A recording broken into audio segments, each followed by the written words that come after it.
When I first started teaching yoga, I felt like I had to get everything right.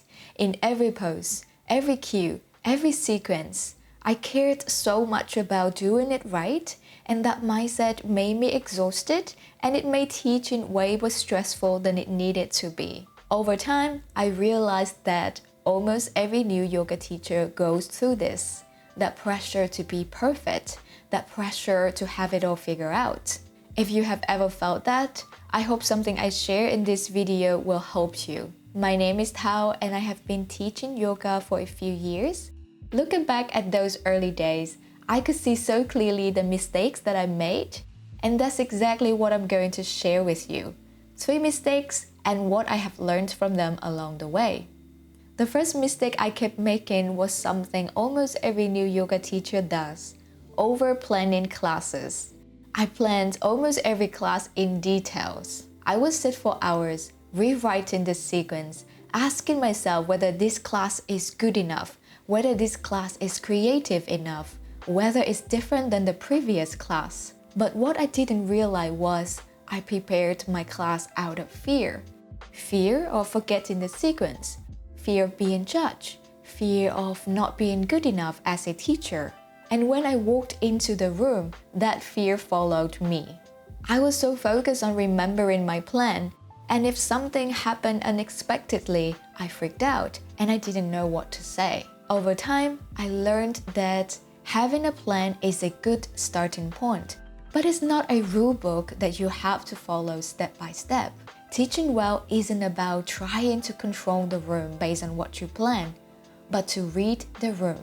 Now I plan less, observe more, and the funny thing is, when I stopped trying so hard to make my classes perfect, the classes actually got better. So I finally let go of that perfect planning. I thought I have cracked it. Nope. I just moved the pressure somewhere else. And that was my second mistake I made: over-cueing. In my early classes, I used to talk constantly. I thought giving out more cues meant being more helpful. Lift this, rotate that, engage here, soften there. Over time, I noticed students' faces, they looked lost. They were just trying to follow what I was explaining instead of feeling themselves. That's when I realized too many words can pull people away from their own experience. Now I learned to give fewer cues, but I choose them intentionally. I said what's really needed, and I pause. That pause, it gives people the space to tune in with their own experience. It's amazing how much more grounded the class feels when you're not trying to control everything with your voice. When I finally got comfortable with silence, I was still trying to prove something. Not with words this time, but with the poses. Which brings me to the third mistake I made: forcing peak pose into every class.